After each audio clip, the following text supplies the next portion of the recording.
Good afternoon class exam સલાહના official YouTube platform પર આપ સૌનું ફરી એકવાર હાર્દિક સ્વાગત છે। દોસ્તો, આપણે આ વિડીયોમાં ફરી વખત મળી રહ્યા છે। પહેલી સિરીઝ આપણે જે પણ ચાલુ કરી હતી એ હતી સ્પેશિયલ તલાટી અને જુનિયર ગ્રેડની એક્ઝામ માટે, એટલે કે ક્લાસ 3ની એક્ઝામ્સ માટે। હવે એમાં આપણે પાછળના વર્ષમાં જેટલા પણ પેપર પૂછાયા હતા એ બધા ડિસ્કસ કર્યા હતા, ખાલી મેથ્સ અને રિઝનિંગ માટે।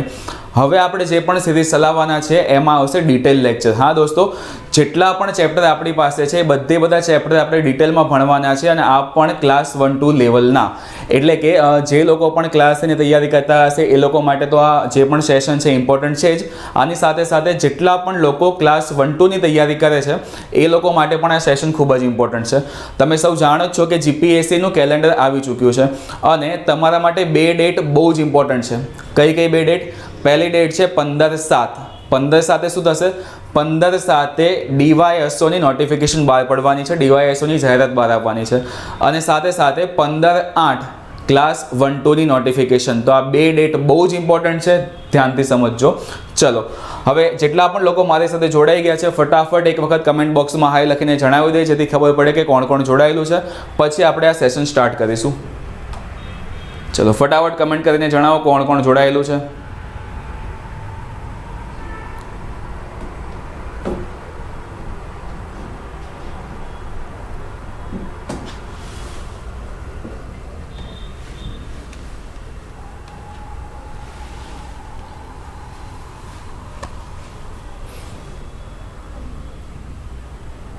ચલો કોણ કોણ જોડાયેલું છે ફટાફટ જણાવો। અવાજ આવે છે કે નહીં બરાબર? ફટાફટ કહી દો, પછી આપણે સ્ટાર્ટ કરીએ આજનો લેક્ચર।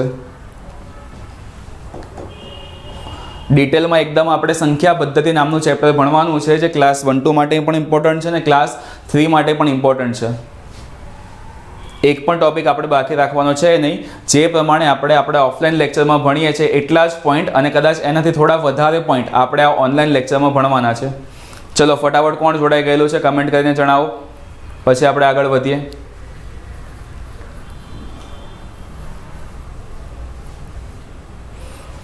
હાય નિલેશ સર।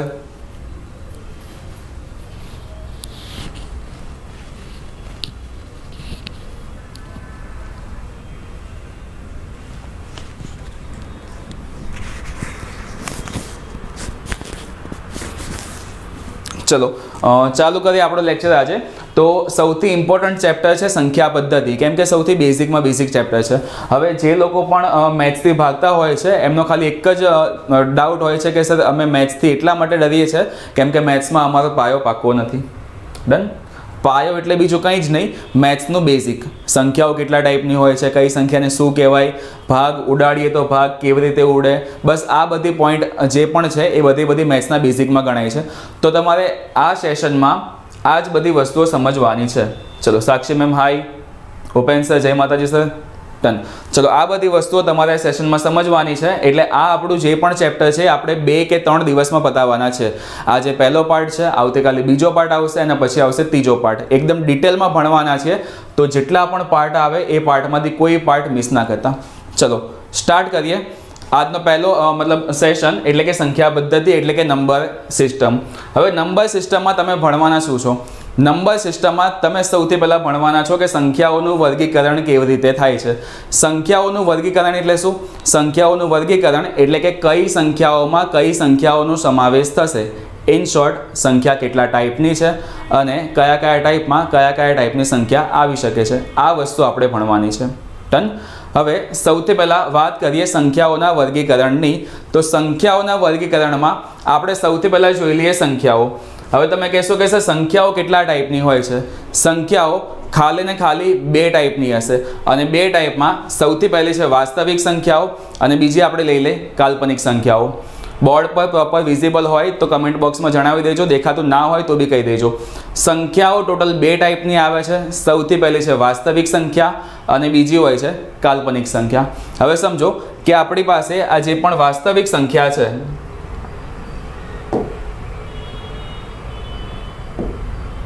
આપણી પાસે જે પણ આ વાસ્તવિક સંખ્યાઓ છે એ વાસ્તવિક સંખ્યાઓમાં અલગ અલગ પ્રકારની 2 સંખ્યાઓનો સમાવેશ કરી શકીએ છીએ। કઈ સંખ્યા? એમાંથી સૌથી પહેલી સંખ્યા આવશે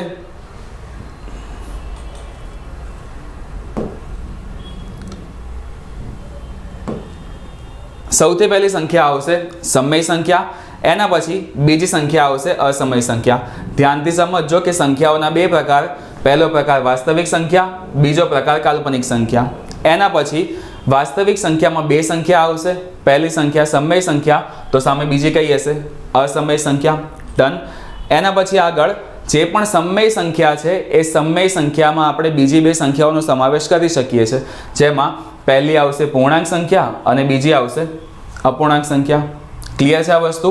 એટલે એક એક ભાગ પાડીને બધું સમજાવતો જાઉં છું કે કઈ કઈ સંખ્યામાં કઈ કઈ સંખ્યાઓનો સમાવેશ થશે. પછી આ બોર્ડ પર તમને જેટલી પણ સંખ્યાઓ લખેલી દેખાશે એ બધી સંખ્યાઓ આપણે એક એક કરીને ભણવાના છે. ચલો, આપણે પહોંચ્યા પૂર્ણાંક અને અપૂર્ણાંક સુધી. એના પછી આપણી પાસે જે પણ પૂર્ણાંક સંખ્યાઓ છે એ પૂર્ણાંક સંખ્યાના ફરી પાછા બે સંખ્યામાં પ્રકાર પડશે. એટલે કે પૂર્ણાંક સંખ્યામાં બે સંખ્યા આપણે કઈ કઈ લખી શકીએ કે ભાઈ પૂર્ણાંક સંખ્યામાં પૂર્ણ સંખ્યાઓ તો આવી જ જશે, જોડે જોડે જે ઋણ પૂર્ણાંક છે એ સંખ્યાઓ પણ આમાં આવી જશે. કન્ફ્યુઝ ના થતા આ બધા પોઈન્ટ હું તમારા આગળ એકદમ ક્લિયર કરાવવાનો જ છું. એટલે કે પૂર્ણાંક સંખ્યામાં બે પ્રકાર, એક પૂર્ણ સંખ્યા અને બીજું એક ઋણ પૂર્ણાંક. આગળ વધીએ. જે પણ પૂર્ણ સંખ્યા છે એ પૂર્ણ સંખ્યાના અગેન આપણે બીજા બે પ્રકાર પાડી શકીએ છીએ, જેમાંથી પહેલો પ્રકાર છે પ્રાકૃતિક સંખ્યા અને બીજો પ્રકાર કયો આવશે? બીજો પ્રકાર આવશે 0. ઇન શોર્ટ એમ કહી શકું કે પૂર્ણ સંખ્યામાં કઈ કઈ સંખ્યાઓનો સમાવેશ થશે? તો પૂર્ણ સંખ્યાઓમાં બે સંખ્યાઓનો સમાવેશ થાય, એક તો પ્રાકૃતિક સંખ્યા અને આની સાથે સાથે આ 0. હવે 0 ને પૂર્ણ સંખ્યા કહેવાય કે ના કહેવાય એ બધું આગળનું તમારું ક્લિયર કરાવવાનો છું. બસ આ ટેબલ ધ્યાનથી સમજજો તમે કે કઈ કઈ સંખ્યાઓમાં કઈ કઈ સંખ્યાઓનો સમાવેશ થાય છે. ડન. અગેન પ્રાકૃતિક સંખ્યામાં આપણે આગળ વધીએ તો પ્રાકૃતિક સંખ્યાના ત્રણ પ્રકાર પડશે. ત્રણ પ્રકાર કયા? સૌથી પહેલું આવશે અવિભાજ્ય સંખ્યા, બીજું આવશે વિભાજ્ય સંખ્યા અને ત્રીજું આવશે 1. ડન. આ થઈ ગયું આપણું સંખ્યાઓનું વર્ગીકરણ. આ પ્રમાણે તમારે બધી સંખ્યા ડિટેલમાં ભણવાની છે. ચલો, એકવાર જો તમે લખતા ન હોય તો સ્ક્રીનનો એકવાર સ્ક્રીનશોટ લઈ લેજો, જેથી તમારી પાસે આ વસ્તુ સેવ રહે. ચલો 2 મિનિટ માટે હું હટી જાઉં છું. જેને સ્ક્રીનશોટ લેવો હોય સ્ક્રીનશોટ લઈ શકે છે.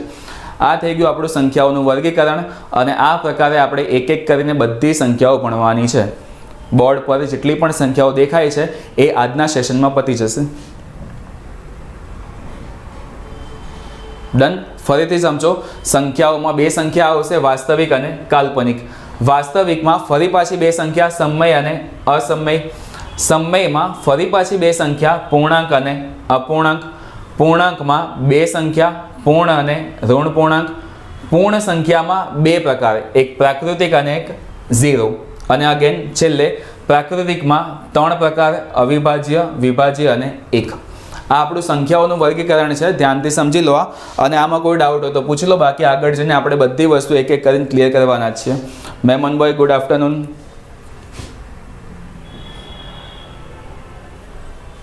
ચલો, આ સેશનમાં આપણે ડિટેલમાં બધા લેક્ચર ભણવાના છે. એટલે તમે તમારે જેટલા પણ ગ્રુપ્સ હોય બધા ગ્રુપમાં લિંક શેર કરી દો, જેથી બીજા લોકોને પણ બધું મટીરિયલ મળતું રહે.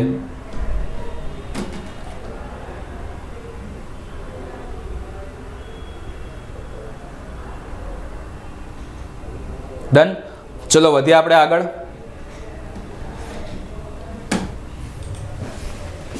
હવે આપણે જોવાનું છે સૌથી પહેલા પ્રાકૃતિક સંખ્યાઓ.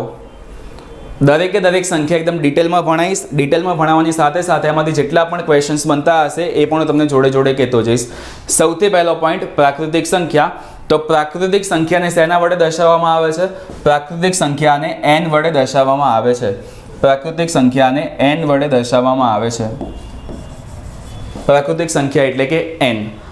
એના પછી પ્રાકૃતિક સંખ્યામાં કઈ કઈ સંખ્યાઓનો સમાવેશ થશે? ભાઈ પ્રાકૃતિક સંખ્યા એટલે શું? પ્રાકૃતિક સંખ્યા એટલે કે 0 સિવાયની તમામ ધન સંખ્યાઓ. આ પોઈન્ટ ખાસ યાદ રાખજો. પ્રાકૃતિક સંખ્યા એટલે કે 0 સિવાયની તમામ ધન પ્રાકૃતિક સંખ્યાઓ. પ્રાકૃતિક સંખ્યા એટલે કે 0 સિવાયની તમામ ધન સંખ્યાઓનો ગણ. એટલે આપણે કંઈક ગણ બનાવો તો આપણે મને બનાવી શકીએ કે ભાઈ આપણી પાસે જે પણ n છે એ n બરાબર શું થાય? કૌંસમાં હવે 0 તો આવવાનું છે નહીં, તો 1 2 3 4 5 અને પછી આ વસ્તુ અનંત સુધી ચાલ્યા જ કરવાની છે. Deepika ma'am good afternoon. સમજાય છે આ વસ્તુ? પ્રાકૃતિક સંખ્યાને આપણે n વડે દર્શાવીએ છીએ અને પ્રાકૃતિક સંખ્યા એટલે કે 0 સિવાયની તમામ ધન સંખ્યાઓનો ગણ. હવે 0 સિવાયની તમામ ધન સંખ્યા એટલે કઈ કઈ આવશે? 1 2 3 4 5 અને પછી અનંત સુધી. ક્લિયર આ પોઈન્ટ? હવે તમને ક્વેશ્ચન પૂછાય કે સૌથી નાનામાં નાની પ્રાકૃતિક સંખ્યા કઈ? તો સૌથી નાની પ્રાકૃતિક સંખ્યા આવશે કઈ? 1. કેમ કે આપણને ખબર છે કે પ્રાકૃતિક સંખ્યામાં તો 0 આવવાનું છે નહીં, તો જો 0 આવવાનું ના હોય તો સૌથી નાની પ્રાકૃતિક સંખ્યા કઈ થાય? 1 થાય. હવે જો તમને એવો ક્વેશ્ચન પૂછાય કે આપણી પાસે ટોટલ પ્રાકૃતિક સંખ્યા કેટલી? આપણી પાસે ટોટલ પ્રાકૃતિક સંખ્યાઓ કેટલી છે? તો તમારો આન્સર શું આવશે કે ભાઈ આ જે પણ ગણ હતો આ ગણ તો અનંત હતો. આમાં કેટલી સંખ્યાઓ છે આપણને ખબર છે નહીં, તો જે પણ પ્રાકૃતિક સંખ્યાઓનો ગણ છે, જે પણ કુલ સંખ્યા છે એની સંખ્યા આપણે જાણી શકતા નથી. તમને જો નાનું પૂછાય તો તમે જવાબ 1 આપ્યો, પણ તમને એવું પૂછાય કે સૌથી મોટી સંખ્યા કઈ જે પ્રાકૃતિક સંખ્યા હોય તો તમારો આન્સર આવશે જાણી શકાય નહીં. કેમ કે ટોટલ કેટલી સંખ્યા છે એ જ આપણને ખબર નથી, તો પછી આપણે એવું નહીં કહી શકીએ કે છેલ્લી સંખ્યા કઈ. ડન? ચલો, ક્લિયર આ વસ્તુ? આ થઈ ગઈ તમારી પ્રાકૃતિક સંખ્યાઓ. એક એક પોઈન્ટ નોટ કરતા જજો, અથવા નોટ ન કરતા હોય તો સ્ક્રીનશોટ લેતા જજો અને કોઈ ડાઉટ હોય તો પૂછી લેજો. અચ્છા, કોઈ સ્ટુડન્ટ એવું હોય જે ઇંગ્લિશ મીડિયમમાંથી ભણેલું હોય અને આ બધી સંખ્યાઓમાં ખબર ના પડતી હોય તો ખાલી એકવાર કમેન્ટ બોક્સમાં જણાવી દેજો, તો આ બધાને એને ઇંગ્લિશ નામ કહી શકું. બાકી જે લોકો એક્ઝામ ગુજરાતીમાં જ આપવાના છે એને પછી ખોટો લોડ લેવાની જરૂર નથી, ગુજરાતીમાં સમજો. બાકી જેને ગુજરાતીમાં ખબર નથી પડતી, ઇંગ્લિશ મીડિયમમાંથી ભણેલા છે, બસ ખાલી મને એકવાર જણાવી દેજો તો એમનું ઇંગ્લિશ નામ કહી શકું. ડન? ચલો, આ પતી ગઈ આપણી પહેલી સંખ્યા એટલે કે પ્રાકૃતિક સંખ્યા. આપણે વધીએ હવે આપણી આગળની સંખ્યા તરફ. બીજી સંખ્યા આપણી પાસે છે એ છે પૂર્ણ સંખ્યા. હવે સમજો કે પૂર્ણ સંખ્યા એટલે શું? પૂર્ણ સંખ્યાને શેના વડે દર્શાવવામાં આવે છે? પહેલો જ પોઈન્ટ, પૂર્ણ સંખ્યા એટલે કે હોલ નંબર્સ, અને પૂર્ણ સંખ્યાને W વડે દર્શાવવામાં આવે છે. હવે પૂર્ણ સંખ્યા એટલે શું?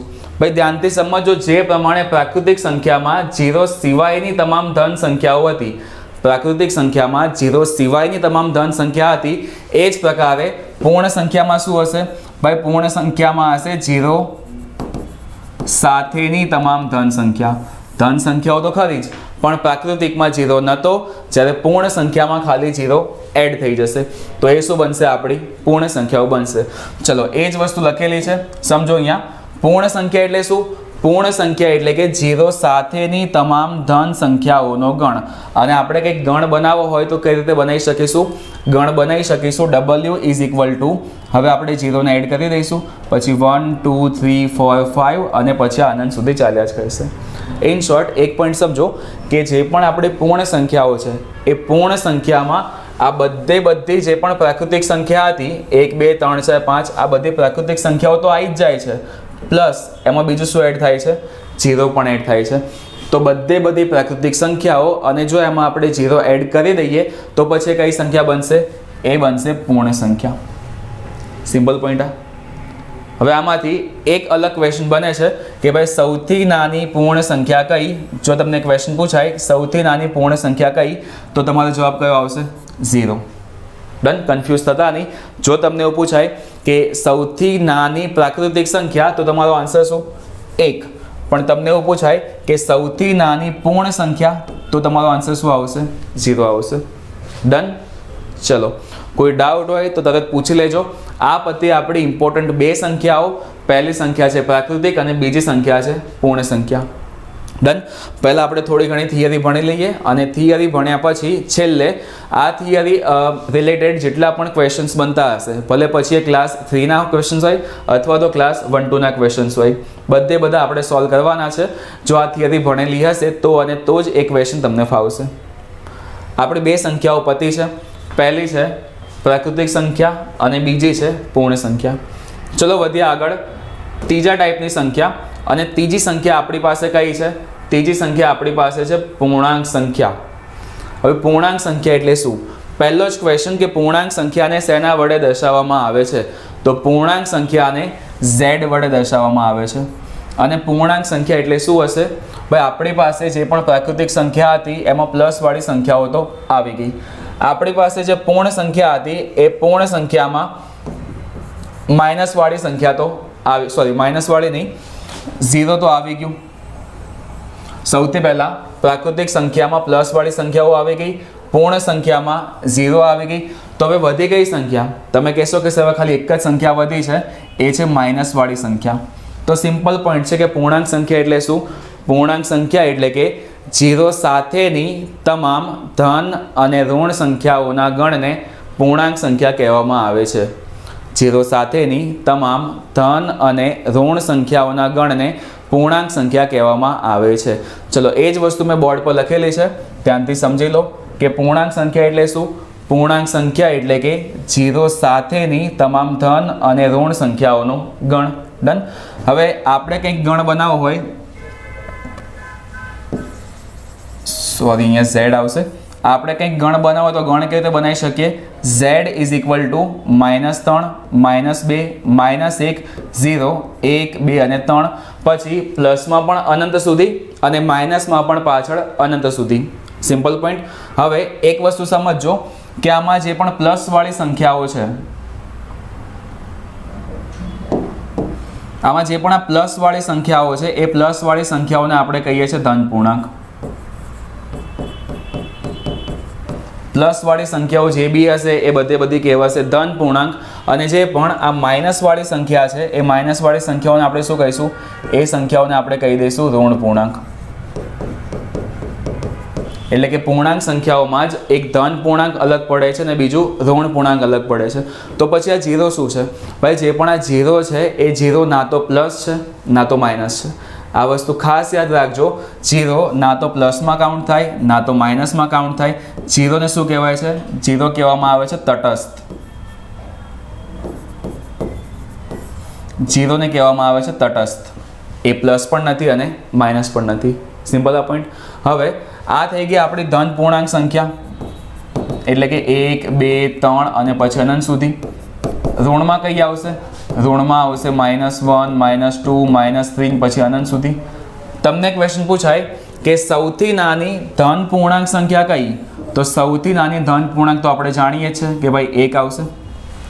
સિમ્પલ. સૌથી નાની ધન પૂર્ણાંક સંખ્યા આપણી પાસે 1 છે. પણ જો તમને એવો ક્વેશ્ચન પૂછાય કે સૌથી નાની ઋણ પૂર્ણાંક સંખ્યા કઈ, તો ડાયા થઈને -1 આન્સર ના આપી દેતા. જો તમે -1 આન્સર આપશો તો તમારો આન્સર ખોટો પડશે. જો તમે સૌથી નાની ઋણ પૂર્ણાંક સંખ્યા -1 કહેતા હશો તો તમારો આન્સર ખોટો પડશે. કેમ કે માઇનસમાં જેમ સંખ્યા નાની એમ એની કિંમત મોટી થાય. તમને જો કોઈ એવું પૂછે કે -10 મોટા કે -11 મોટા, તો તમે શું આન્સર આપશો? -10 મોટા કે -11 મોટા, તો આ બંનેમાંથી મોટી સંખ્યા કઈ કહેવાય? બંનેમાંથી મોટી સંખ્યા કહેવાય છે -10. એટલે માઇનસમાં આ નિયમ જો કોઈને ખ્યાલ ના હોય તો યાદ રાખજો કે માઇનસમાં જેમ સંખ્યા નાની હોય એમ એની કિંમત મોટી હોય. એટલે કે માઇનસવાળી જો સૌથી મોટામાં મોટી સંખ્યા જોવી હોય, સૌથી મોટી ઋણ પૂર્ણાંક સંખ્યા જોવી હોય તો પછી એ -1 બનશે. પણ સૌથી નાની પૂછી હોય તો પાછળ તો તમને અનંત સુધી આપેલું જ છે ને, અનંત સુધી તમે ક્યાંય પણ પહોંચી શકવાના છો જ નહીં. તો સૌથી નાની ઋણ પૂર્ણાંક સંખ્યા જાણી શકાય નહીં. Simple point. આ થઈ ગયા આપણી 3 સંખ્યાઓ. સૌથી પહેલી પ્રાકૃતિક સંખ્યા, એના પછી બીજી સંખ્યા છે પૂર્ણ સંખ્યા અને ત્રીજી થઈ ગઈ આપણી પૂર્ણાંક સંખ્યા. ચલો આ 3 સંખ્યામાં કોઈને કંઈ ડાઉટ હોય તો કહી દો, એના પછી આપણે આગળ વધીએ. એક પોઈન્ટ ખાસ આમાં યાદ રાખતા જજો કે ભાઈ જેટલી પણ સંખ્યાઓ પ્રાકૃતિક સંખ્યાઓમાં હતી, આ બધી સંખ્યાઓનો સમાવેશ આગળવાળી સંખ્યા એટલે કે પૂર્ણ સંખ્યાઓમાં થઈ ગયો. ભાઈ આમાં 1, 2, 3, 4, 5 હતી. આ બધી સંખ્યાઓ તમને અહીંયા દેખાય જ છે પૂર્ણ સંખ્યાઓમાં, પણ આમાં ખાલી વધ્યું શું? 0 વધ્યા. એ જ પ્રમાણે પૂર્ણ સંખ્યાઓમાં 0, 1, 2, 3, 4, 5 આ જેટલી પણ સંખ્યાઓ છે, આ બધી સંખ્યાઓ તમને અહીંયા દેખાઈ રહી છે. તમે કહેશો કે હા સર, તો બધી પ્રાકૃતિક સંખ્યાઓનો સમાવેશ પૂર્ણ સંખ્યામાં થઈ જાય છે અને બધી પૂર્ણ સંખ્યાઓનો સમાવેશ પૂર્ણાંક સંખ્યામાં થઈ જાય છે. ક્લિયર પોઈન્ટ છે? ડન. કોઈને ડાઉટ હોય તો જણાવતા જજો. ડન. ચલો વધીએ આપણી આગળની સંખ્યા તરફ. ચોથી સંખ્યા, અને ચોથી સંખ્યા આપણી પાસે છે સમય સંખ્યા. ચલો ચોથી આપણે લઈ લઈએ હવે સમય સંખ્યા. સમય સંખ્યા એટલે શું? પહેલો પોઈન્ટ કે સમય સંખ્યાને શેના વડે દર્શાવવામાં આવે છે? સમય સંખ્યાને ક્યુ વડે દર્શાવવામાં આવે છે. અને સમય સંખ્યા એટલે શું ભાઈ? સમય સંખ્યા એટલે કે જે સંખ્યાઓને p બાય ક્યુના સ્વરૂપમાં દર્શાવી શકાય, જે સંખ્યાઓને p બાય ક્યુના સ્વરૂપમાં દર્શાવી શકાય, પણ જે ક્યુ છે એ કોઈ દિવસ 0 હોવો જોઈએ નહીં. આવી સંખ્યાઓને સમય સંખ્યા કહેવામાં આવે છે. કન્ફ્યુઝ ના થતા, ખાલી એટલું યાદ રાખો કે ભાઈ જે સંખ્યાને કોઈને કોઈ અંશ હોય અને કોઈને કોઈ છેદ હોય, પણ આ જે છેદ હતો એ છેદ ક્યારેય પણ 0 હોવો જોઈએ નહીં. જો આવી કોઈ સંખ્યા તમને મળી જાય અંશ અને છેદવાળી, જેનો છેદ 0 ન હોય, એવી બધી સંખ્યા સમય સંખ્યા ગણાશે. સમજાય છે આ વસ્તુ? ડન. કે જેનો અંશ અને છેદ હોય પણ છેદ 0 ના હોય, આવી બધી સંખ્યા શેમાં ગણાશે? આવી બધી સંખ્યા સમય સંખ્યા ગણાશે. અને સમય સંખ્યાને ક્યુ વડે દર્શાવવામાં આવે છે. અલગ અલગ જો આપણે એક્ઝામ્પલ જોઈએ તો સૌથી પહેલાં સમય સંખ્યામાં હું લખી શકું છું 22/7. શું આ 22/7 એ સમય સંખ્યા છે? તમે કહેશો કે હા સર, આમાં 22 અંશ છે અને 7 છેદ છે, એટલે કે આપણી સંખ્યા અંશ અને છેદના સ્વરૂપમાં છે. જો સંખ્યા અંશ અને છેદના સ્વરૂપમાં હોય તો પછી એ સંખ્યા સમય સંખ્યા કહેવાય. ડન. એટલે આ થઈ ગઈ આપણી સમય સંખ્યા. માન લો કે તમને એવું લખીને આપે 2/18. શું આ સંખ્યા સમય સંખ્યા છે? તમે કહેશો કે હા સર, આમાં પણ અંશ છે અને આમાં પણ છેદ તો આપેલા જ છે, એટલે અંશ અને છેદવાળી બધી સંખ્યાઓ આપણે સમય સંખ્યા કહી શકીએ છીએ. માન લો કે તમને એવું પૂછાય કે -3/7. શું આ સંખ્યા સમય સંખ્યા છે? પ્લસવાળી સંખ્યાઓ તો આવશે જ, પણ તમને એવું પૂછાય કે -3/7, તો ટેન્શન ના લેતા. જો પ્લસવાળી સંખ્યા હોય તો પણ અને માઇનસવાળી સંખ્યા હોય તો પણ, બંનેમાંથી કોઈ પણ રીતની સંખ્યા હશે, જો એ અંશ અને છેદના સ્વરૂપમાં હશે તો પછી એ સંખ્યા સમય સંખ્યા 100% કહેવાશે. સિમ્પલ પોઈન્ટ છે. કોઈ બી ડાઉટ હોય તો કહેતા રહેજો વચ્ચે.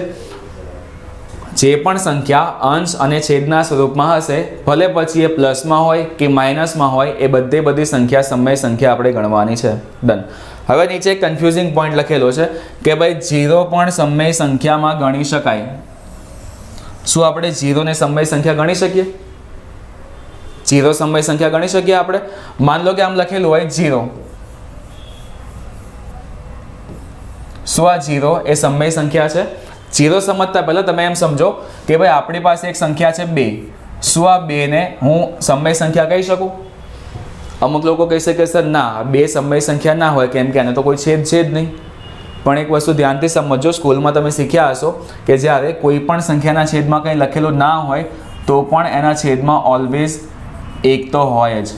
એટલે આવી નોર્મલ સંખ્યા લખેલી હોય ને 2, 3, 4, તો એ બધાના છેદમાં 1 તો હશે જ.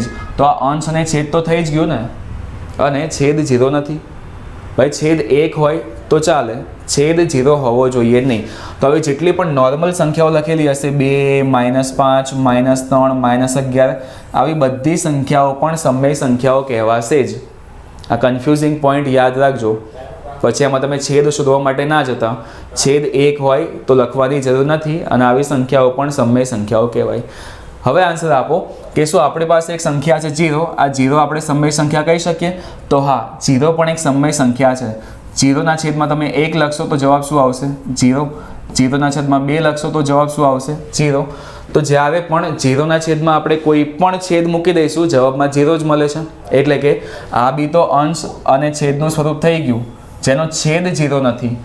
અંશ 0 હોય તો ચાલે, છેદ 0 હોવો જોઈએ નહીં. આ ખાસ કન્ફ્યુઝિંગ પોઈન્ટ યાદ રાખજો. અંશ 0 હોય તો ચાલે, પણ છેદ 0 હોવો જોઈએ નહીં. તો 0 ને પણ આપણે સમય સંખ્યા કહીશું. સિમ્પલ પોઈન્ટ છે. આમાં કોઈ ડાઉટ હોય તો જણાવી દો ફટાફટ.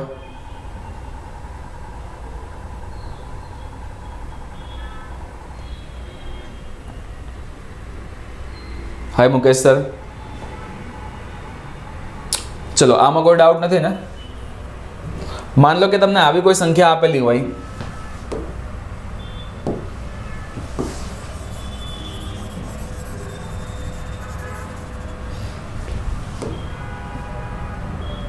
માન લો કે તમને આવી કોઈ સંખ્યા આપેલી છે 3/0. તો આ 3/0 નો આન્સર શું આવશે? તમને છેદમાં 0 આપેલું છે. હવે બધાને ખબર છે કે ભાઈ છેદમાં 0 હોય તો એ સંખ્યા સમમેય સંખ્યા તો ના જ કહેવાય. તો પછી આ સંખ્યા કઈ સંખ્યા કહેવાય? છેદમાં 0 હોય તો પછી એ સંખ્યા સમમેય સંખ્યાઓ તો કહેવાની છે નહીં. તો પછી આ સંખ્યાઓ કેવી સંખ્યા કહેવાશે? એક વસ્તુ યાદ રાખજો, કોઈ પણ સંખ્યાના છેદમાં 0 હોય આવી કોઈ સંખ્યા દુનિયામાં પોસિબલ નથી. એક પોઈન્ટ ખાસ યાદ રાખજો, તમે એમ ના કહેતા કે આ સંખ્યા અસમય કહેવાશે. ના, આ સંખ્યાઓ અસમય નહીં કહેવાય. કેમ કે છેદમાં 0 આવે એવી કોઈ પણ સંખ્યા પોસિબલ નથી. કેમ કે આનો જવાબ શું આવી શકે? આનો જવાબ આવી શકે 3? ના, 3 પણ નહીં આવે, 0 બી નહીં આવે, 1 બી નહીં આવે. તો આનો આન્સર આવશે શું? એક વખત પોતાના કેલ્સીમાં કરીને જોઈ લેજો ફોનમાં. આનો આન્સર આવશે એરર, અથવા તો એવું લખીને આપી દેશે કે કેન્ટ ડિવાઈડ બાય 0.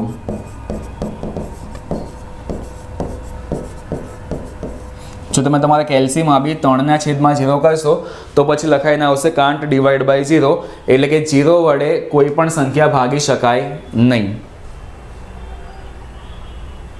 ડન? વધ્યા આગળ. ચલો નેક્સ્ટ,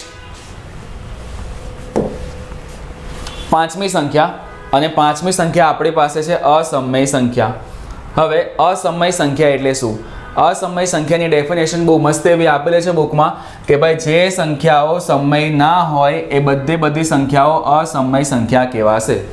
સિમ્પલ ડેફિનેશન, જે સંખ્યા સમય ના હોય તે બધી સંખ્યાઓ અસમય છે. તો અસમય સંખ્યાઓ એટલે કઈ કઈ? હવે એમ ના કહેતા કે સર છેદમાં 0 હોય તો સમય ના કહેવાય, તો છેદમાં 0 હોય તો પછી સમય કહેવાશે, અસમય કહેવાશે? ના, આવું કન્ફ્યુઝન પોઈન્ટ ઊભો ના કરતા. સમજો કે અસમય સંખ્યા એટલે શું? અસમય સંખ્યા એટલે કે જે સંખ્યાઓ સમય નથી, આ તો આપણે જોઈ જ ગયા. પણ અસમય સંખ્યાઓમાં કઈ કઈ સંખ્યાઓનો સમાવેશ થશે? ભાઈ આપણે મેથ્સમાં અને સાયન્સમાં, ખાસ કરીને કહું તો મેથ્સમાં અને ફિઝિક્સમાં આપણે ઘણા બધા દાખલાઓનો આન્સર આપવા માટે અમુક ગાણિતિક અચળાંકો વાપરતા હતા. ફિઝિક્સમાં ઘણા બધા એવા નિયમો આવે છે જેમાં ગાણિતિક અચળાંકોનો ઉપયોગ થાય છે. તો હવે જેટલા પણ તમે ગાણિતિક અચળાંકો એટલે કે સિમ્બોલ જોયેલા હશે એ બધા સિમ્બોલ તમારે અસમયમાં કાઉન્ટ કરવાના છે. બધા સિમ્બોલ્સ એટલે કે કેવા સિમ્બોલ? તમે ભણ્યા હશો આલ્ફા, બીટા, ગામા, ડેલ્ટા, પછી આ ડેલ્ટા, મ્યુ, પછી આ પાઈ. બીજું કંઈ જ નહીં જોયું હોય તો પાઈ તો તમે જોયું જ હશે. તો આવા જેટલા પણ સિમ્બોલ છે જે આપણે યુઝ શેમાં કરતા હતા? મેથ્સમાં અને ફિઝિક્સમાં. એ બધા સિમ્બોલ આપણે અસમય સંખ્યાઓમાં ગણવાના છે. સિમ્પલ આ પોઈન્ટ. એના પછી બીજો પોઈન્ટ કે આપણી પાસે અમુક અવિભાજ્ય સંખ્યાઓ છે. હવે અવિભાજ્ય સંખ્યાઓ શું છે એ હું તમને આગળ બતાવવાનો જ છું. પણ માન લો કે આપણી પાસે અવિભાજ્ય સંખ્યા એક 5 છે. તો જો 5 તમને આપેલું હોય વર્ગમૂળમાં તો આ કેવી સંખ્યા કહેવાશે? આ કહેવાશે અસમય સંખ્યાઓ. કેમ કે કોઈ પણ અવિભાજ્ય સંખ્યાનો વર્ગમૂળ તમે કાઢશો તો એનો જવાબ એવો આવશે કે પાછળના પોઈન્ટ અટકશે જ નહીં. મતલબ જે પણ જવાબ આવશે એ જવાબ પોઈન્ટમાં તો આવવાનો જ છે, પણ પોઈન્ટમાં પણ એવી સંખ્યા આવશે કે એના પોઈન્ટ પાછળ અટકશે જ નહીં, કન્ટિન્યુઅસ ચાલતા જ રહેશે. તમે √2, √5, વર્ગમૂળમાં 7, વર્ગમૂળમાં 11 આવી બધી સંખ્યાઓ કેલ્સીમાં ટ્રાય કરીને જોઈ લેજો. આનો આન્સર એવો આવશે કે આન્સર કોઈ દિવસ અટકશે જ નહીં, પોઈન્ટ કન્ટિન્યુઅસ ચાલ્યા જ કરશે. તો એવું કહી શકીએ કે આપણી પાસે જેટલી પણ અવિભાજ્ય સંખ્યાઓ છે, જો એ બધી અવિભાજ્ય સંખ્યાઓ વર્ગમૂળમાં આપેલી હોય તો એને પણ આપણે શેમાં કાઉન્ટ કરીશું? અસમય સંખ્યાઓમાં કાઉન્ટ કરીશું. એટલે કે અસમય સંખ્યાઓમાં બે ટાઈપની સંખ્યા આવી ગઈ. પહેલી ગાણિતિક અચળાંકો અને બીજી અવિભાજ્ય સંખ્યાઓ જે વર્ગમૂળમાં આપેલી હોય તે. ડન. આ પતે આપણી ટોટલ 5 સંખ્યાઓ, સોરી 5 સંખ્યા. હવે નેક્સ્ટ આપણે જોઈએ ઇમ્પોર્ટન્ટ સંખ્યા જે છે વાસ્તવિક સંખ્યા. વાસ્તવિક સંખ્યા એટલે કે આર, રિયલ નંબર્સ. વાસ્તવિક સંખ્યા એટલે શું? ભાઈ વાસ્તવિક સંખ્યા એટલે કે જે સંખ્યાઓ સમય અને અસમય સંખ્યાઓને ભેગી કરીને બનાવવામાં આવે. જે સંખ્યાઓ સમય અને અસમય સંખ્યાઓને ભેગી કરીને મળવામાં આવે એ સંખ્યાઓને વાસ્તવિક સંખ્યાઓ કહેવામાં આવે છે. સિમ્પલ આ પોઈન્ટ. ભાઈ જે સંખ્યાઓમાં સમય સંખ્યા પણ હોય અને અસમય સંખ્યાઓ પણ હોય એ બધી સંખ્યાઓ વાસ્તવિક સંખ્યા કહેવાશે. સિમ્પલ પોઈન્ટ છે. હવે એક પોઈન્ટ આમાં ધ્યાનથી તમે સમજો. ચલો આગળની સ્લાઇડમાં સમજાવી દઉં. જેટલી પણ ડિટેલ આપણે જોયેલી છે એ બધી ડિટેલ એકદમ શોર્ટમાં અહીંયા લખેલી છે. જેટલી પણ ડિટેલ હમણાં આપણે ભણ્યા એ બધી ડિટેલ આપણે અહીંયા શોર્ટમાં લખેલી છે. સૌથી પહેલી પ્રાકૃતિક સંખ્યા એટલે કે 0 સિવાયની તમામ ધન સંખ્યાઓ.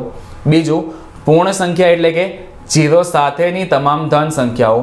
પૂર્ણાંક સંખ્યા એટલે કે 0 પણ આવી ગયું, પ્લસવાળી સંખ્યા બી આવી ગઈ, માઇનસવાળી સંખ્યા બી આવી ગઈ. સાથે સાથે સમય સંખ્યા. Q એટલે કે જે સંખ્યાઓ P/Q ના સ્વરૂપમાં હોય પણ Q 0 ના હોય એ બધી થઈ ગઈ સમય સંખ્યા. અસમય એટલે કે જે સંખ્યાઓ સમય નથી એ બધી અસમય છે. અને વાસ્તવિક એટલે કે સમય સંખ્યા અને અસમય સંખ્યાઓ ભેગી મળે એટલે વાસ્તવિક સંખ્યાઓ બને. હવે આ વસ્તુ તમને કેમ બતાવું છું, કેમ કે આના પરથી મારે તમને એક કોન્સેપ્ટ શીખવાડવાનો છે. એ કોન્સેપ્ટ ખાસ યાદ રાખજો. તમે એક સિમ્બોલ મેથ્સમાં જોઈ ગયા હશો, એ સિમ્બોલ કંઈક આવો હોય છે. એ સિમ્બોલ હશે કંઈક આ ટાઈપનો. તમને લાગશે કે આ C લખેલું છે, પણ એકચ્યુઅલમાં આ C નથી. આને વંચાઈશું. મેથ્સમાં તમે અમુક આવા સિમ્બોલ જોયા હશે સ્કૂલમાં. એક આવો સિમ્બોલ હતો, પછી એક આવો સિમ્બોલ હતો, એક આ હતું, પછી એક આવા ટાઈપનો સિમ્બોલ હતો. તો આ બધા સિમ્બોલ કહેવાતા શું? થોડું ઘણું યાદ આવતું હશે. યોગગણ, છેદગણ, ઉપગણ, આવી બધી સંખ્યાઓ આવતી હતી. તો હવે આ જે પણ સિમ્બોલ છે, આ સિમ્બોલ શેનો છે? આ સિમ્બોલને આપણે કહીશું ઉપગણ. અને ઉપગણ એટલે કે ઇંગ્લિશમાં કહેવાશે એને સબસેટ.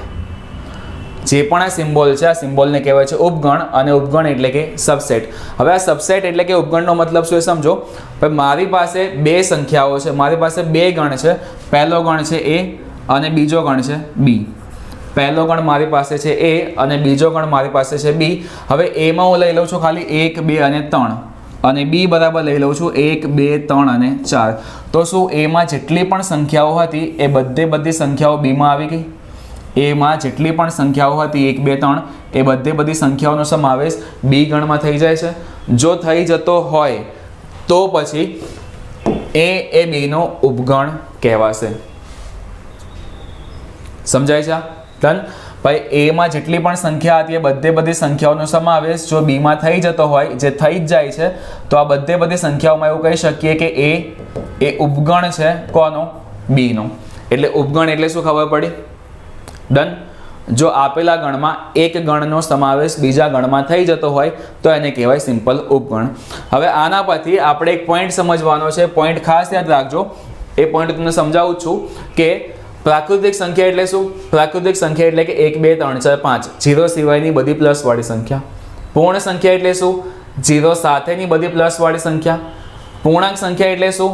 માઇનસ બી આવી ગયું, પ્લસ બી આવી ગયું, 0 પણ આવી ગયું. આ થઈ ગઈ પૂર્ણાંક સંખ્યા. Q એટલે કે P/Q ખબર જ છે. વાસ્તવિક એટલે કે સમય અને અસમય ભેગા મળે એટલે વાસ્તવિક બને, એ પણ આપણે જાણી લીધું. હવે એક વસ્તુ આમાં ધ્યાનથી સમજજો કે જ્યારે પણ હું પ્રાકૃતિક સંખ્યા લઉં છું 1, 2, 3, 4, 5, શું આ બધી સંખ્યાઓનો સમાવેશ પૂર્ણ સંખ્યામાં થઈ જાય છે? પ્રાકૃતિક સંખ્યામાં જેટલી પણ સંખ્યાઓ છે એ બધી સંખ્યાઓનો સમાવેશ પૂર્ણ સંખ્યામાં થઈ જાય છે. એટલે હું કંઈક આવું લખી શકું કે ભાઈ આ જે n હતો એ n એ કોનો ઉપગણ છે? n એ W નો ઉપગણ છે. એના પછી W માં જેટલી પણ સંખ્યાઓ છે એ બધી સંખ્યાઓનો સમાવેશ પૂર્ણાંક સંખ્યામાં થઈ જાય છે. તમે કહેશો કે હા સર થઈ જાય છે. 0 પણ આવી ગયો અને પ્લસવાળી સંખ્યા પણ આવી ગઈ. તો આના પરથી આપણે એવું કહી શકીએ કે જે W છે એ W પાછો કોનો ઉપગણ છે? Z નો ઉપગણ છે. હવે Z માં જેટલી પણ સંખ્યા હતી, પ્લસવાળી સંખ્યા, માઇનસવાળી સંખ્યા કે 0, આ બધાના છેદમાં 1 તો હોવાનું જ છે. અને જો છેદમાં 0 સિવાયની કોઈ પણ સંખ્યા હોય તો એને આપણે ઓલવેઝ સમય સંખ્યા કહી શકીએ છીએ. મતલબ કે આ બધી સંખ્યાઓનો સમાવેશ આપણે સમય સંખ્યાઓમાં કરી જ શકીએ છીએ. સિમ્પલ પોઈન્ટ છે. આ બધી સંખ્યાઓનો સમાવેશ આપણે સમય સંખ્યામાં કરી જ શકવાના છે. એટલે કે એવું કહી શકીએ કે Z એ પાછો કોનો ઉપગણ છે? Z એ પાછો ઉપગણ છે Q નો. અને લાસ્ટમાં આપણે જોયું કે વાસ્તવિક સંખ્યાઓમાં બધી સમય સંખ્યાઓ તો આવી જ જાય છે. એટલે Q એ પાછો કોનો ઉપગણ થશે? Q એ પાછો ઉપગણ થશે R નો. એટલે આ સિક્વન્સ તમારે ખાસ યાદ રાખવી પડશે. આ સિક્વન્સ એટલે કે આ સિરીઝને કહેવામાં આવે છે ઉપગણની બાબતમાં ગણનો ચડતો ક્રમ. ઉપગણની બાબતમાં સંખ્યાઓનો ચડતો ક્રમ. આ યાદ રાખજો. N, W, Z, Q અને R. અહીંયા લખેલું જ છે મોટા અક્ષરે N, W, Z, Q અને આવે. આમાં કોઈ બી ડાઉટ હોય તો પૂછ લેજો. હવે સમય સુધી આપણે પહોંચી ગયા. વધી અસમય સંખ્યા. તો ભાઈ અસમય સંખ્યાઓ જે બી હતી એ બધી સંખ્યાઓનો સમાવેશ બી આપણે વાસ્તવિકમાં તો કરી જ લઈએ છે ને. સમજાય છે આ વસ્તુ? એટલે કે હમણાં સુધીમાં આપણે જેટલી પણ સંખ્યાઓ ભણ્યા છે એ બધી સંખ્યાઓ વાસ્તવિક સંખ્યા છે. ડન.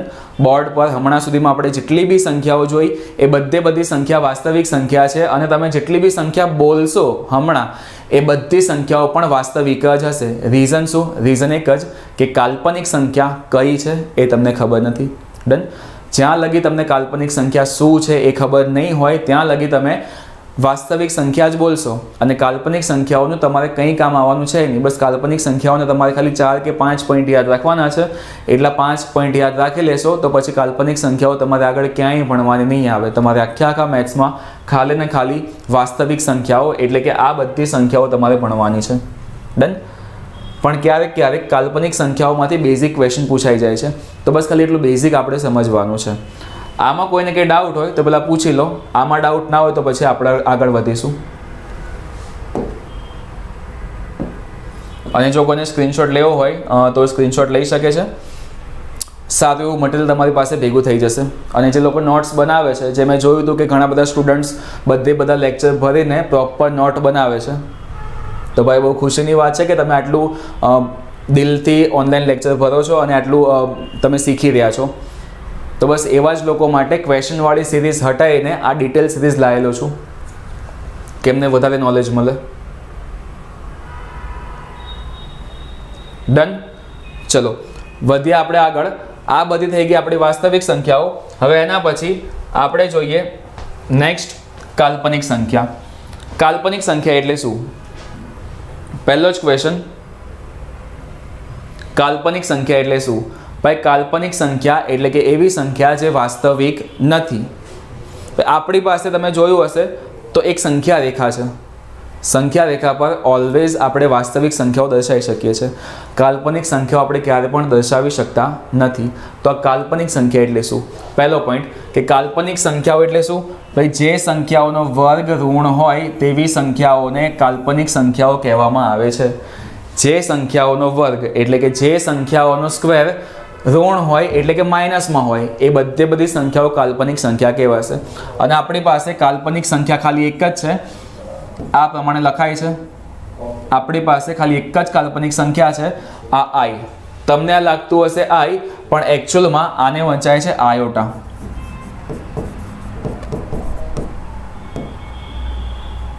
તમને લાગતું હશે આઈ, પણ આને એકચ્યુઅલમાં વંચાય છે આયોટા. આ વસ્તુ ખાસ યાદ રાખજો કે આપણી પાસે એક કાલ્પનિક સંખ્યા છે જેને વંચાય છે આયોટા. હવે આ આયોટા એ કાલ્પનિક સંખ્યા કેમ છે? કેમ કે જો આપણે આયોટાનો સ્ક્વેર લઈશું તો એનો જવાબ આપણે નક્કી કરેલો છે -1. કોઈ પણ સંખ્યાનો વર્ગ કોઈ દિવસ માઇનસમાં આવી શકે નહીં. કોઈ પણ સંખ્યાઓનો વર્ગ ક્યારેય માઇનસમાં આવી શકે નહીં. પણ આયોટાનો સ્ક્વેર આપણે માઇનસમાં સ્વીકારેલો છે કેમ કે કાલ્પનિક સંખ્યા છે અને ઘણા બધા દાખલાઓ ગણવા માટે આનો ઉપયોગ થાય છે. ડન. આ સંખ્યા થઈ ગઈ આપણી કાલ્પનિક સંખ્યા. હવે જો આયોટાનો સ્ક્વેર ઇઝ ઇક્વલ ટુ -1 હોય તો ખાલી આયોટા બરાબર શું થાય? અહીંથી મારે સ્ક્વેર હટાવવું હોય તો સામે મારે વર્ગમૂળ કરવું પડે. તો આન્સર શું આવશે? વર્ગમૂળમાં -1. જે વસ્તુ અહીંયા મેં બોર્ડ પર લખેલી જ છે. તો આયોટામાંથી એટલે કે કાલ્પનિક સંખ્યાઓમાંથી આ 3 પોઈન્ટ ખાસ યાદ રાખજો કે જે સંખ્યાઓનો વર્ગ ઋણ હોય એટલે કે માઇનસ હોય એ સંખ્યા કહેવાશે કાલ્પનિક સંખ્યાઓ. જોડે એક સંખ્યા આપણી પાસે કઈ છે? એક સંખ્યા આપણી પાસે છે આયોટા. અને આયોટાનો સ્ક્વેર કેટલો થાય છે? -1. પણ ખાલી આયોટા લખવું હોય તો આન્સર આવશે વર્ગમૂળમાં -1. ડન. Simple point. આ પતિ તમારી કાલ્પનિક સંખ્યા. હવે કાલ્પનિક સંખ્યામાંથી અગેન તમારે એક નાની બાબત યાદ રાખવાની છે. ક્યારેક એવું પણ થાય કે વાસ્તવિક સંખ્યા અને કાલ્પનિક સંખ્યા બંને ભેગી કરીને આપી દે. કોઈ દાખલામાં કાં તો કોઈ ક્વેશ્ચનમાં તમને આવા ટાઈપનો ક્વેશ્ચન જોવા મળે કે ભાઈ આપણી પાસે આ જે સંખ્યા છે a પ્લસ આયોટા ઇન્ટુ b.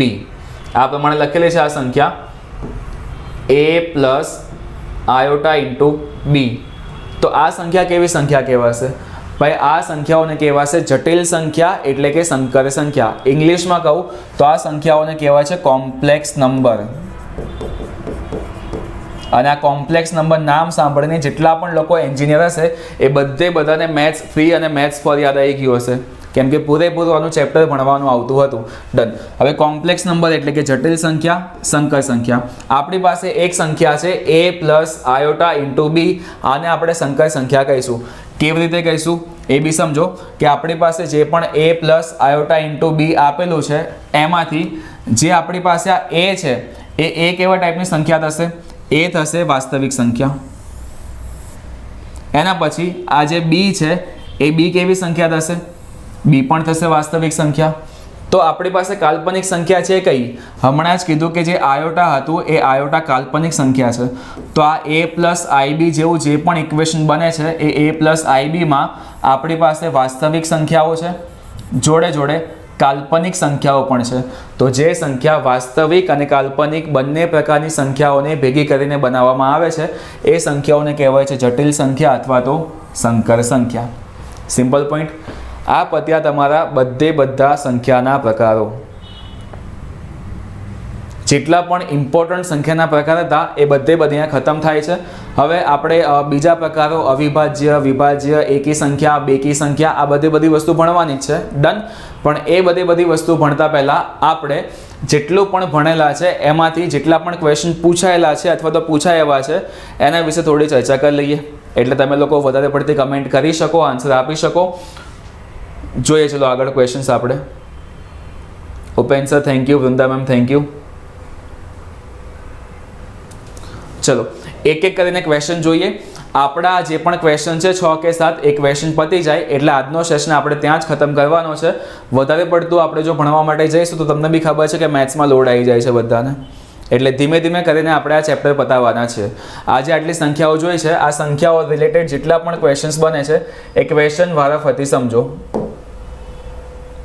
ચલો પહેલો ક્વેશ્ચન. તમારી પાસે જેટલું પણ ડિટેલ હતી એ ડિટેલ બધી મેં આ સાઈડ લખેલી જ છે, તો તમે એમાંથી બી આન્સર આપી શકો છો. પહેલો ક્વેશ્ચન 1-2 છે. ક્લાસ 1-2માં પૂછાય એવો ક્વેશ્ચન છે અને આવા જ ક્વેશ્ચન વધારે પૂછાય છે 1-2માં, અથવા તો જીપીએસસીની કોઈ પણ એક્ઝામમાં, ભલે પછી એ ડીવાયએસઓની એક્ઝામ હોય, એસટીઆઈ હોય, પીઆઈ હોય કે પછી આપણી પાસે ક્લાસ 1-2 હોય. પહેલો ક્વેશ્ચન છે કે નીચેનામાંથી સાચા વિધાનો જણાવો. 4 વિધાન આપેલા છે. દરેક પ્રાકૃતિક સંખ્યા એ સમય સંખ્યા છે. 4 વિધાન આપેલા છે કે દરેક પ્રાકૃતિક સંખ્યા એ સમય સંખ્યા છે. બીજું વિધાન છે કે દરેક પૂર્ણ સંખ્યા એ પ્રાકૃતિક સંખ્યા છે. ત્રીજું વિધાન તમારી પાસે છે કે દરેક સમય સંખ્યા એ વાસ્તવિક સંખ્યા છે. ચોથું વિધાન દરેક પૂર્ણાંક સંખ્યા એ સમય સંખ્યા છે. તમારે જણાવવાનું છે કે આ 4માંથી કયા વિધાન સાચા છે. ઓપ્શન તમને આપેલા છે 4. ચલો વિચારો અને કહો કે તમે શું આન્સર આપશો. ચલો ફટાફટ આન્સર આપો. શું આન્સર આપશે જોઈએ. હવે સૌથી પહેલો આન્સર કોનો આવે છે?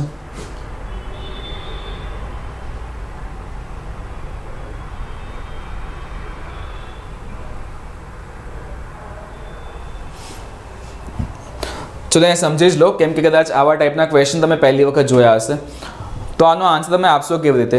હવે સૌથી પહેલાં સેન્ટેન્સમાં તમને એવું કીધેલું છે કે દરેક પ્રાકૃતિક સંખ્યા એ સમય સંખ્યા છે. હવે પ્રાકૃતિક સંખ્યામાં કઈ કઈ સંખ્યા આવતી હતી? હવે પ્રાકૃતિક સંખ્યામાં તો આ 1, 2, 3, 4, 5 બધી પ્લસવાળી સંખ્યા આવતી હતી. શું આ બધી સંખ્યાઓનો સમાવેશ સમય સંખ્યામાં થઈ જાય છે? તમે કહેશો કે હા સર, આ બધાના છેદમાં 1 તો હશે જ, એટલે આ બધી સંખ્યાઓ સમય સંખ્યાઓ તો કહેવાની જ છે. તો પહેલું વિધાન આપણું કેવું છે? પહેલું વિધાન આપણું સાચું છે કે દરેક પ્રાકૃતિક સંખ્યા એ સમય સંખ્યા છે. પહેલું વિધાન થઈ ગયું આપણું સાચું. બીજું વિધાન જો દરેક પૂર્ણ સંખ્યા એ પ્રાકૃતિક સંખ્યા છે. પૂર્ણ સંખ્યા ક્યાં છે આપણી પાસે? પૂર્ણ સંખ્યા અહીંયા છે. હવે આ જેટલી પણ પૂર્ણ સંખ્યાઓ છે શું એ બધી પૂર્ણ સંખ્યાઓ પ્રાકૃતિક સંખ્યાઓમાં આવી જાય છે? તમે કહેશો કે સર નથી આવતી. આ પ્લસવાળી સંખ્યાઓ તો બધી આવી જાય છે, પણ આ 0 એ પ્રાકૃતિકમાં આવતું નથી. એટલે આપણું બીજું વિધાન કેવું થશે? બીજું વિધાન થશે આપણું ખોટું કે દરેક પૂર્ણ સંખ્યા એ પ્રાકૃતિક સંખ્યા નથી. ડન. આ 2 પોઈન્ટ ક્લિયર. તમારે એક એક કરીને પોઈન્ટ જોવા પડશે. ચલો ધારા મેમ સી આન્સર આપે છે, સાક્ષી ma'am C, Upen sir C. ચલો વેરી ગુડ. વધીએ આપણે ત્રીજા પોઈન્ટ તરફ. દરેક સમય સંખ્યા એ વાસ્તવિક સંખ્યા છે. શું દરેકે દરેક પ્રકારની સમય સંખ્યાઓનો સમાવેશ વાસ્તવિક સંખ્યાઓમાં થઈ જાય છે? તમે કહેશો કે હા સર, વાસ્તવિક સંખ્યાઓની વ્યાખ્યા જે છે કે ભાઈ જેમાં દરેકે દરેક સમય અને અસમય સંખ્યા હોય. એટલે દરેક સમય સંખ્યા એ વાસ્તવિક સંખ્યા તો છે જ. ત્રીજું વિધાન બી સાચું. ચોથું વિધાન જોઈ લો, દરેક પૂર્ણાંક સંખ્યા એ સમય સંખ્યા છે. પૂર્ણાંક સંખ્યા એટલે કે બધી પ્લસવાળી સંખ્યા, માઇનસવાળી સંખ્યા, આની સાથે સાથે આપણે જોઈએ તો 0.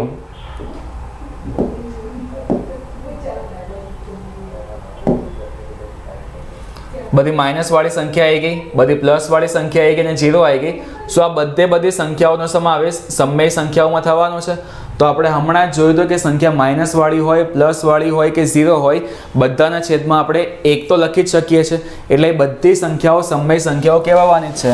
તો આપણો જે પણ ચોથો પોઈન્ટ છે એ ચોથો પોઈન્ટ પણ સાચો. ડન. એટલે આપણો આન્સર શું આવ્યો કે પહેલો પોઈન્ટ સાચો, ત્રીજો પોઈન્ટ સાચો અને ચોથો પોઈન્ટ સાચો. એટલે આપણો આન્સર શું આવશે? આન્સર આવશે સી, કે વિધાન 1, 3 અને 4 સાચા છે. આ પ્રમાણે તમારે જોવું પડશે.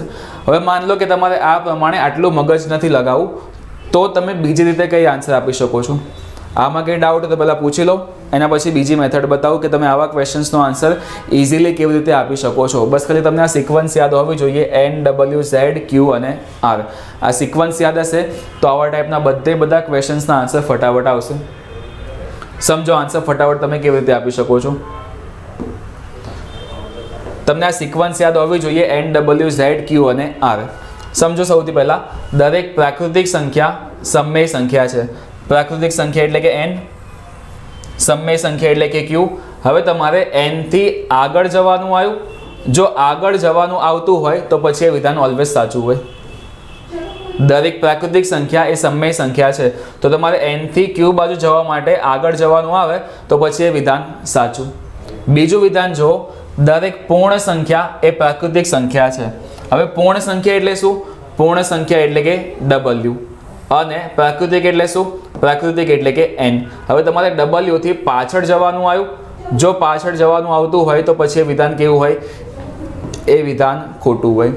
સિમ્પલ પોઈન્ટ યાદ રાખજો કે આ જે NWZ Q R વાળી સિક્વન્સ છે એમાં જો તમારે ફોરવર્ડ જવાનું આવે એટલે કે આગળ જવાનું આવે તો એ વિધાન સાચું, પણ જો બેકવર્ડ આવવાનું થાય એટલે કે પાછળ આવવાનું થાય તો પછી એ વિધાન ખોટું. બે વિધાન થઈ ગયા. ત્રીજા વિધાનમાં કીધું છે કે દરેક સમય સંખ્યા એ વાસ્તવિક સંખ્યા છે. સમય સંખ્યા એટલે કેવી સંખ્યા? સમય સંખ્યા એટલે કે Q. વાસ્તવિક સંખ્યા એટલે કે R. તમારે Q થી આગળ જવાનું આવ્યું. જો આગળ જવાનું આવે તો પછી આ ત્રીજું વિધાન બી આપણું સાચું. ડન. અને ચોથું વિધાન તમને આપેલું છે કે દરેક પૂર્ણાંક સંખ્યા એ સમય સંખ્યા છે. પૂર્ણાંક સંખ્યા એટલે શું? પૂર્ણાંક સંખ્યા એટલે કે Z અને સમય સંખ્યા એટલે કે Q. તમારે Z થી આગળ વધવાનું આવે છે એટલે આપણું ચોથું વિધાન બી સાચું છે. એટલે આપણે કહી શકીએ કે પહેલું વિધાન, ત્રીજું વિધાન, ચોથું વિધાન સાચું. ઓપ્શન સી થશે તમારો આન્સર. ચલો, આમાં કોઈ ડાઉટ હોય તો પૂછી લો. આ થઈ ગયો તમારો પહેલો ક્વેશ્ચન. વધ્યા આપણે આગળના બીજા ક્વેશ્ચન તરફ.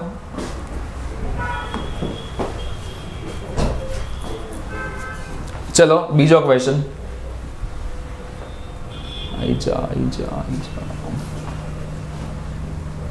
સૌથી નાની પ્રાકૃતિક સંખ્યા અને સૌથી નાની પૂર્ણ સંખ્યા વચ્ચેનો તફાવત જણાવો. સિમ્પલ ક્વેશ્ચન છે, ક્લાસ 3 લેવલનો ક્વેશ્ચન પૂછાયેલું છે કે સૌથી નાની પ્રાકૃતિક સંખ્યા અને સૌથી નાની પૂર્ણ સંખ્યા વચ્ચેનો તફાવત જણાવો.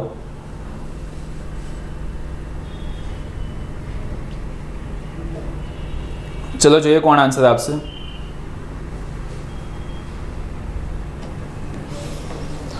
ચલો આન્સર આપો કે સૌથી નાની પ્રાકૃતિક અને સૌથી નાની પૂર્ણ સંખ્યા વચ્ચેનો તફાવત.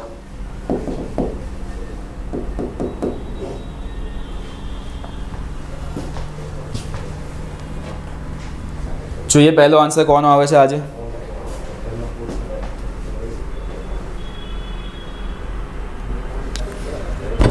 ચલો સમજો, સૌથી નાની પ્રાકૃતિક સંખ્યા કઈ? સૌથી નાની પ્રાકૃતિક સંખ્યા આપણી પાસે છે 1. સૌથી નાની પૂર્ણ સંખ્યા કઈ? સૌથી નાની પૂર્ણ સંખ્યા આપણી પાસે છે 0. તો સૌથી નાની પ્રાકૃતિક એટલે કે 1 અને સૌથી નાની પૂર્ણ સંખ્યા એટલે કે 0. આ બે વચ્ચેનો તફાવત કેટલો થશે? આ બે વચ્ચેનો તફાવત એટલે કે 1 - 0 એટલે કે 1 જ આવવાનું છે. સિમ્પલ. એટલે તમારો આન્સર શું આવશે? તમારો આન્સર આવશે 1. ડન. Simple question. આ થઈ ગયો તમારો બીજો ક્વેશ્ચન. વધ્યા આપણે આગળના ક્વેશ્ચન તરફ.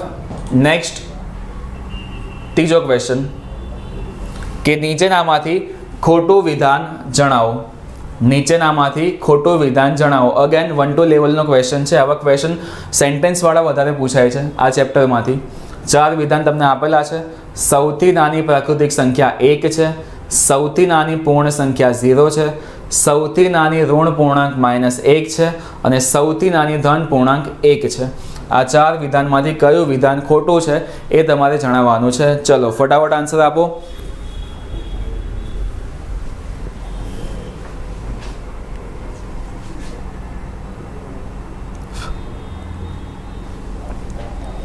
ચલો સાક્ષી મેમ આન્સર આપે છે આન્સર સી કે સૌથી નાની ઋણ પૂર્ણાંક સંખ્યા -1 છે. આ વિધાન ખોટું છે. ધારા મેમ સી આન્સર.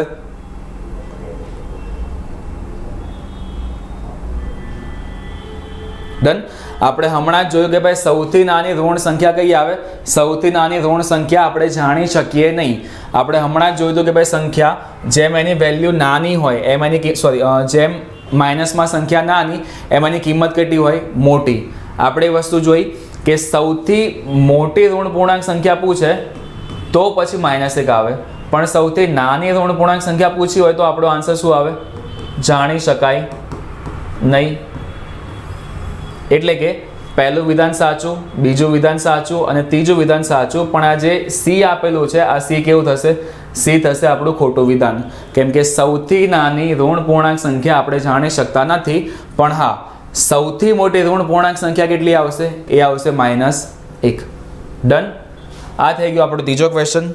ચલો ઉપેન સર આન્સર સી આપે છે, મુકેશ સર આન્સર સી. વધીએ નેક્સ્ટ આગળના ક્વેશ્ચન તરફ.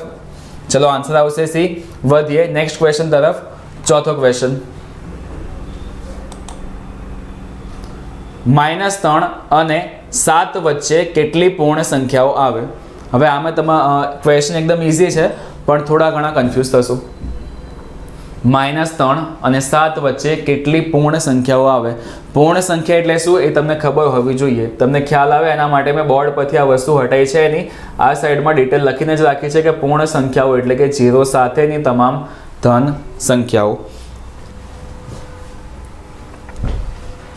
Avani ma'am good afternoon.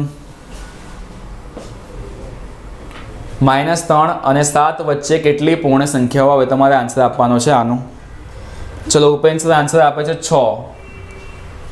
પહેલો answer Upen sir 6. Sakshi ma'am answer આપે છે સી એટલે કે 7. Tara ma'am answer C. Upen sir 7 answer. ચલો સમજો તમને કીધું છે કે -3 અને 7 ની વચ્ચે કેટલી પૂર્ણ સંખ્યા આવે. પહેલાં તો એ સમજો કે -3 અને 7 વચ્ચે કેટલી સંખ્યાઓ આવે. તો આમ લખી શકીએ -3 -2 -1 0 1 2 3 4 5 6 અને 7. ડન. -3 થી 7 માં આટલી સંખ્યા આવે. પણ એક વસ્તુ ખાસ યાદ રાખજો, તમને પૂછ્યું શું છે? -3 અને 7 વચ્ચે. જો વચ્ચે કીધું હોય તો શરૂઆતવાળી સંખ્યા અને છેલ્લી સંખ્યા કાઉન્ટ ના થાય. એની વચ્ચે જે સંખ્યા હોય એ આપણે ગણવી જોઈએ. એટલે આપણે -3 ને ધ્યાનમાં નહીં લઈએ અને 7 ને પણ ધ્યાનમાં નહીં લઈએ, પણ તમને સંખ્યા કીધી છે કઈ? પૂર્ણ સંખ્યા. હવે પૂર્ણ સંખ્યાઓ તો સ્ટાર્ટ જ ક્યાંથી થાય છે? 0 થી સ્ટાર્ટ થાય છે. તો 0 પછીની જેટલી બી સંખ્યાઓ છે આ બધી સંખ્યાઓ કેવી કહેવાશે? કે ભાઈ આ -3 થી 7 ની વચ્ચે આવતી પૂર્ણ સંખ્યાઓ છે. એટલે સંખ્યાઓ કેટલી થઈ? 1 2 3 4 5 6 અને 7. ટોટલ 7 સંખ્યાઓ એવી છે જે -3 અને 7 ની વચ્ચે આવે છે. ડન. સિમ્પલ ક્વેશ્ચન છે. તો આ વચ્ચેવાળા કોન્સેપ્ટમાં બસ ખાલી કન્ફ્યુઝ થતા નહીં. ચલો ઓની મેમ આન્સર આપે છે 7. ચલો વેરી ગુડ. ચલો વધીએ આપણે આગળના ક્વેશ્ચન તરફ. Question number 5. એવા ટાઈપનો જે ક્વેશ્ચન છે કે -5 અને 5 વચ્ચે કેટલી પ્રાકૃતિક સંખ્યા આવે છે? આન્સર સૌથી પહેલાં ટીક થઈને જ આવેલો છે એટલે વાંધો નહીં, પણ એકવાર ખાલી નજર મારી લો. આન્સર ટીક થયેલો જ છે આમાં. કે -5 અને 5 વચ્ચે કેટલી પ્રાકૃતિક સંખ્યા આવે છે. હવે -5 અને 5 વચ્ચેની પ્રાકૃતિક સંખ્યા જોવી હોય તો પ્રાકૃતિક સંખ્યા એટલે કે 0 સિવાયની તમામ ધન સંખ્યાઓ આટલી થાય. -5 અને 5 વચ્ચે આટલી પ્રાકૃતિક સંખ્યા આવે, પણ હમણાં કીધું એ પ્રમાણે કે તમારે -5 અને 5ની વચ્ચે જોવાનું છે. જો વચ્ચેવાળી સંખ્યા શોધવી હોય તો આ છેલ્લી સંખ્યા કાઉન્ટ ના થાય. ટોટલ સંખ્યા આવી કેટલી? ટોટલ સંખ્યા આવી ગઈ 4. ડન. આન્સર આવશે 4. ચલો, ઘણા બધા લોકો આન્સર 4 આપી જ રહ્યા છે. ઉપેન સર 4, સાક્ષી મેમ એ આન્સર 4. ચલો, વેરી ગુડ. વધીએ આપણે આગળના ક્વેશ્ચન તરફ. Question number 6.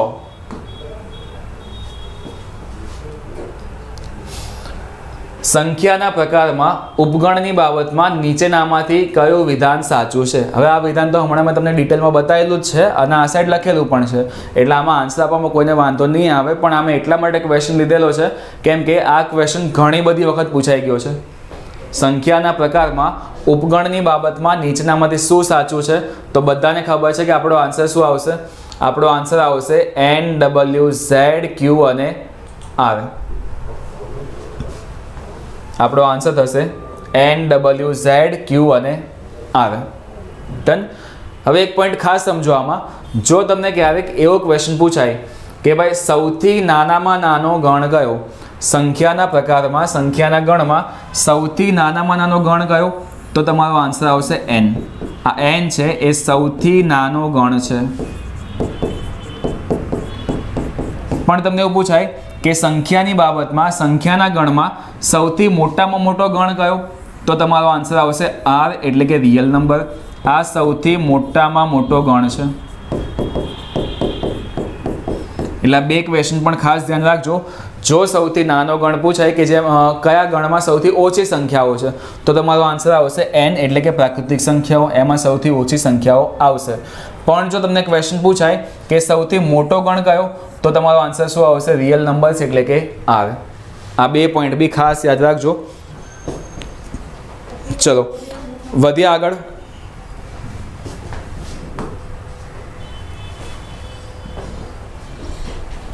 બે ક્વેશ્ચન એક સાથે અને આ કદાચ છેલ્લી સ્લાઇડ છે. આ છેલ્લા બે ક્વેશ્ચન. પહેલો ક્વેશ્ચન, √13 એ કેવી સંખ્યા છે? √13 એ કેવી સંખ્યા છે? √13 એ કેવી સંખ્યા છે? અને આઠમો ક્વેશ્ચન, પાઈનું મૂલ્ય 22/7 એ કેવી સંખ્યા છે? નીચેવાળો ક્વેશ્ચન થોડો ઘણો કન્ફ્યુઝન છે, ઉપરવાળા ક્વેશ્ચનમાં વાંધો નહીં આવે. ચલો જોઈએ કોણ આન્સર આપશે. ક્વેશ્ચન નંબર 7 અને ક્વેશ્ચન નંબર 8નો આન્સર. ચલો ફટાફટ જણાવો શું થશે.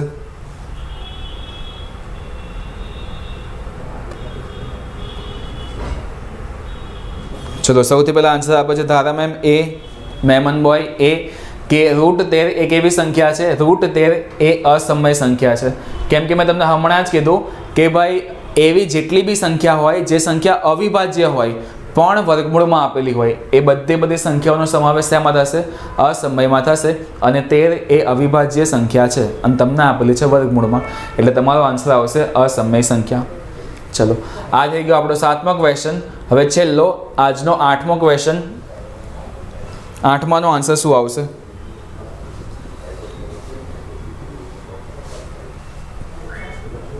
ચલો, 8માનો આન્સર આપે છે ધારા મેમ બી, અવની મેમ બી, ઉપેન સર બી આન્સર 8માનો. ડન. આમાં કન્ફ્યુઝ થતા નહીં. અમુક લોકો કન્ફ્યુઝ શું થાય છે કે ભાઈ પાઈનું મૂલ્ય 22/7 એ કેવી સંખ્યા છે? તો આન્સર પાઈનો આપવો કે 22/7નો આપવો? ભાઈ આનો આન્સર તો ફિક્સ જ છે. તમને પૂછેલું શું છે? 22/7 એ કેવી સંખ્યા છે? તો તમારો આન્સર શું આવશે? તમારો આન્સર આવશે સમય સંખ્યા. સિમ્પલ પોઈન્ટ છે. પાઈનું મૂલ્ય 22/7 એ કેવી સંખ્યા છે? તો આ સંખ્યા કેવી છે? આ સંખ્યા તો સમય સંખ્યા છે. પણ એક કન્ફ્યુઝન યાદ રાખજો કે પાઈનું મૂલ્ય એટલે કે પાઈની કિંમત જ 22/7 થાય છે. જો તમે પાઈની કિંમત લેશો તો પાઈની કિંમત જ 22/7 થાય છે. પણ તમને અલગથી એવું પૂછાઈ જાય કે પાઈ કેવી સંખ્યા છે? તો પાઈ શેમાં આવશે? હમણાં જ બતાવ્યું પ્રમાણે જેટલા પણ ગાણિતિક અચળાંકો છે એ બધા અચળાંકો અસમયમાં આવે છે. પણ જેટલી બી અંશ અને છેદવાળી સંખ્યાઓ છે એ શેમાં આવે છે? એ સમયમાં આવે છે. તો પછી ત્યાં કન્ફ્યુઝ થતા નહીં કે પાઈ અને 22/7 બંને સેમ જ તો છે. જો અલગથી તમને એવું પૂછે કે પાઈ એક એવી સંખ્યા છે તો તમારો આન્સર આવશે અસમયી. પણ એવું પૂછે કે 22/7 એક એવી સંખ્યા છે તો આન્સર આવશે સમયી. ડન. આ પતી ગયો આપણો આજનો છેલ્લો ક્વેશ્ચન. જેટલી પણ આપણે સંખ્યાઓ ભણ્યા છે, કોઈ બી સંખ્યામાં કંઈ બી ડાઉટ હોય તો પૂછી લો. જેટલી પણ સંખ્યાઓ ભણ્યા છે એ સંખ્યામાં તમને જે બી ડાઉટ હોય એ ડાઉટ પૂછી લો. આજે આપણે આટલી સંખ્યાઓ ભણવાની હતી. આના સિવાય જેટલી પણ ઇમ્પોર્ટન્ટ સંખ્યાઓ છે એ બધી કાલે આપણે આ પ્રમાણે જ ભણવાની છે, પ્રોપર ડિટેલમાં. અને આના રિલેટેડ જેટલા પણ ક્વેશ્ચન્સ બનતા હશે એ બધા ક્વેશ્ચન્સ તમને હું જણાવીશ. ડન. કોઈ ડાઉટ હોય તો કમેન્ટ બોક્સમાં જણાવી દેજો. બાકી આપણો સેશન આપણે અહીંયા જ સમાપ્ત કરીએ. મળીએ કાલે સેમ ટાઈમ પર 1 વાગે. હવે આ ચેપ્ટર જો તમે આજે જોઈ કાઢ્યું છે તો પછી આવતીકાલ અને આના પછી જે બી લેક્ચર આવે એ લેક્ચર મિસ ના કરતા. એટલીસ્ટ તમારું એક ચેપ્ટર ક્લાસ 1-2 લેવલનું ખતમ થઈ જશે. અને હજુ ઘણું બધું લાંબુ આ ચેપ્ટર ચાલવાનું છે. હજુ તમને એમ કહું કે આ ચેપ્ટર 15% બી નથી પત્યું તો બી ચાલે. આ ચેપ્ટર ઘણું બધું લાંબુ ચાલવાનું છે. કેમ કે ઓફલાઈન ક્લાસમાં પણ જ્યારે આ ચેપ્ટર હું ભણાવું છું ત્યારે આરામથી 4 થી 5 કલાક આ ચેપ્ટર ચાલે છે. તો ઓનલાઈન બી આરામથી 4 કલાક જેવું તો ચાલવાનું છે જ. તો જો કોઈ બી ડાઉટ હોય કમેન્ટ બોક્સમાં જણાવી દેજો. ચલો મળીએ આપણે આવતીકાલે. ત્યાં સુધી વાંચતા રહો. ચલો, થેન્ક યુ ક્લાસ. મહાદેવ.